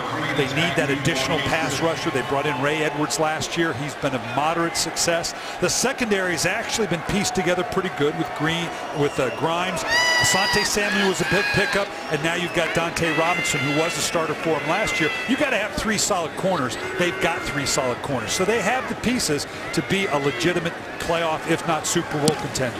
Bosher punts for the first time today. But he's been kicking off plenty of times, having scored 40. And Arenas with a flag down. Brings it up to the 43-yard line. We'll wait on the penalty. But Matt Ryan today, what a way to start the season. 23 of 31. 1 yard short of 300. 3 touchdowns. He's also run one in. Found Julio Jones for the first score of the game. Found Jones again late in the opening half. Has run for a touchdown and then found Gonzalez in the 3rd quarter. Well, the one criticism of Matt Ryan has been supposedly that he's not a great deep ball thrower. And Dirk Cutter told us that. He came in with thinking that was the case and was surprised by it. The fact that Matt Ryan, he says he's got a great deep ball. 37 during your return, 10 yards from the spot of the foul. First down, Kansas City. Now keep in mind, deep ball has nothing to do with arm strength. He's got plenty of arm strength. Deep ball, the ability to throw the deep ball obviously has to be with the talent around you. It's timing and it's having the proper loft on the ball. But Dirk Cutter said he's got plenty of what he needs to be good. He's got a Julio Jones. That's not going to hurt. Matt Ryan said he wanted to get a little bigger and stronger in the offseason. He did. So he's playing with a lot of confidence right now. It's been a nice day for Jamal Charles, coming back after missing all but a handful of plays in the entire 2011 year. 16 rushes, now 87 yards. Of course, 46 of those came on 1 carry. What we haven't seen, we've seen Jamal Charles, we've seen Tony Moyaki. Early on, we saw a lot of Dwayne Bowe. What we haven't seen is, and Steve Breston, you can see there, Jonathan Baldwin. When I came out to practice on Friday, Jonathan Baldwin was stunning to me. This is a young man I got to know at the Combine last year. Good football player, came out of Pittsburgh, more of a basketball type player. This guy has transformed his body. Big, physical. They say he needs to just get his confidence. They've got all the tools that they need, a solid offensive line, but it has not shown up today consistently, particularly in the second half, as we said, when they've not been able to set up second down calls based on a good first down run. I don't even think they have thrown the ball at Baldwin the entire day today. Hassel looking around, will offset down the sideline for Preston. Boy, he took a hit from William Moore and Asante Samuel, but hangs on to the football. You know, that's exactly what I'm talking about. Steve Breaston's a guy, he's had 4 seasons, straight seasons of 700+ yards per season, and he's not even a starter. Wasn't it Arizona? Really hasn't been here in Kansas City. He's that slot receiver, that third receiver. There's very few teams that have that capable of a third receiver as Steve Breaston. Well, we have reached the 2-minute warning. Second half, all Atlanta.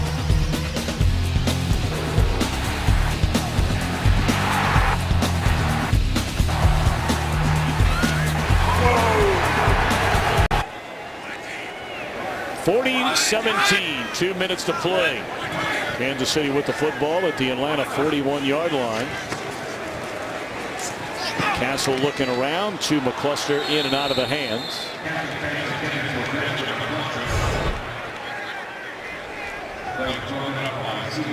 Well, you go back having 3 different years with a 3,000-yard passer, a 1,200-yard rusher, a 1,200-yard receiver.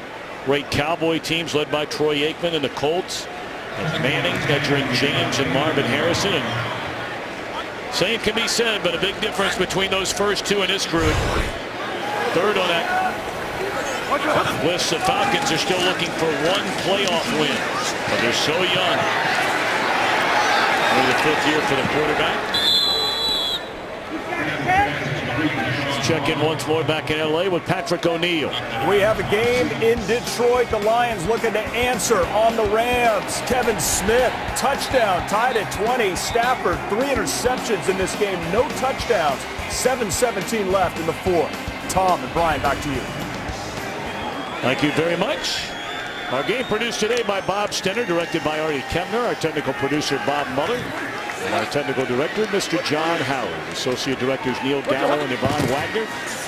Our broadcast associate Jordan Wolf. We thank Tom Barbary on stats up here in the booth, Scott Snyder, our spotter, and our entire Fox crew.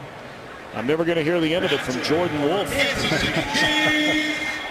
Our main man, making sure everything's ready to go every single weekend.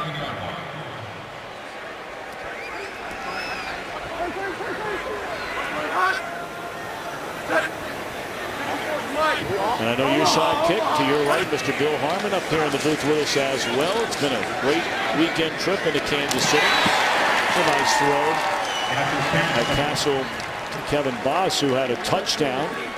I'd like to remind many of you, and certainly Falcon fans are going to be interested, because we're going to have bonus coverage at the conclusion of this one. They are just underway in the 4th quarter down at the Superdome in New Orleans, where perhaps developing is what I think what most people would feel like would be the single biggest upset in the opening weekend of the NFL season. If the Washington Redskins, playing on the road, could finish off what right now is a 33-17 lead over the Saints. Well, I'm going to maybe be a little self-serving here, but maybe, just maybe, head coaching makes a difference. The presence of the head coach. Well, I was getting ready to ask you about that. I mean, they're on their 3rd coach, the Saints are. And this game has been, is now, and always will be about talent, all right? But at the end of the day, and you very eloquently put it, obviously you start with the quarterback, but obviously coaching makes a difference. And talk about 2 good coaches right here, Mike McCarthy and Jim Harbaugh, the job they've done in putting these 2 organizations together. I tell you what, this is going to be a game, you said it earlier, this was the game we thought we were going to get in the NFC Championship game. Both these teams are better. Keep in mind, Green Bay, they were 15-1 with the worst defense in the National Football League. They're not going to be last in the league in defense again. At San Francisco, they're going to keep the same MO, but they've added Randy Moss. They've added Mario Manningham.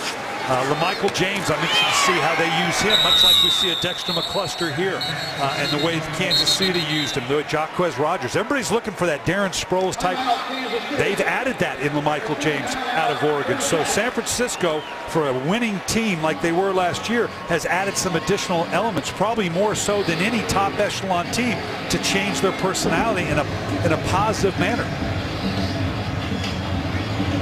9 seconds remain here in Kansas City, and again, you're going to get some bonus coverage right here on Fox, as we will try to bring you the final minutes, if not the entire final 4th quarter. For some of you of the Redskins, and the Saints. Philadelphia just a 1-point lead in Cleveland. That game with nearly an entire quarter to go. The significant thing about the Washington-New Orleans game to me, it's on the road. Washington went on the road into the Dome in New Orleans in that type of game. That speaks volumes. That's more than just an upset. That's substantial. Whereas Thomas Dimitrov, he knows all about taking a quarterback with a top 5 pick. He did so with Matt Ryan. Of course, that's what the Redskins did with Robert Griffin III, getting him out of Baylor. And spinning his way into the end zone is thrown for a touchdown. First career touchdown. So congratulations to that young man. In fact, today was the first time he had ever touched the ball in an NFL game out of the University of North Carolina. Ryan Suckup on to the extra point. President Goldwyn Holden.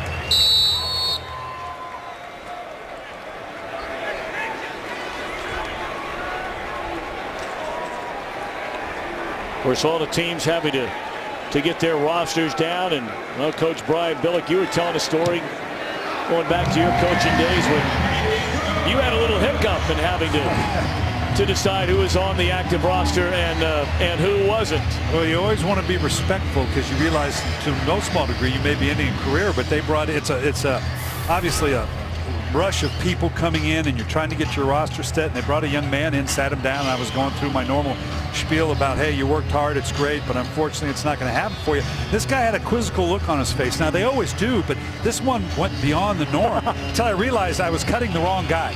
This was a guy we were going to keep. So I'm thinking, how do I bail myself out of this? So when I realized it was a young tight end we were going to keep, I said, son, see how bad it feels to get cut? You've made this football team, but if you don't keep working hard, keep your head in your playbook, this is exactly what's going to happen to you. Now get back in the locker room and go to practice. So, and he got up and gave me a hug. It's the only time I've ever been hugged by a player that I thought I was going to cut. You know, you and I were talking about it, though. I'm surprised that kind of thing doesn't happen more often. You know, I made it real clear to our Turk, you know, the guy that goes get him, because I just wanted to talk this kid and congratulate him for making it. Well, he didn't know what I was going to call him in for, so he just said, hey, go see Coach Billick with your playbook. But, and I hate to say it, you know how good I am with names. Oh, yeah, very good. You keep calling me John. Even through a training camp, you just get to know some of them by numbers, and they come rolling in there, and half the time, you really don't know who you're talking to, and so that one almost caught me. But we did keep the young man, fortunately. Well, you did all right. You're still walking around with that big, huge ring on your finger there. That right. signifies something, if I'm not mistaken. Well, it signifies that I've been able to bluff myself through this for a long, long time. Well, we're glad you're up here in the booth. 40-24, and this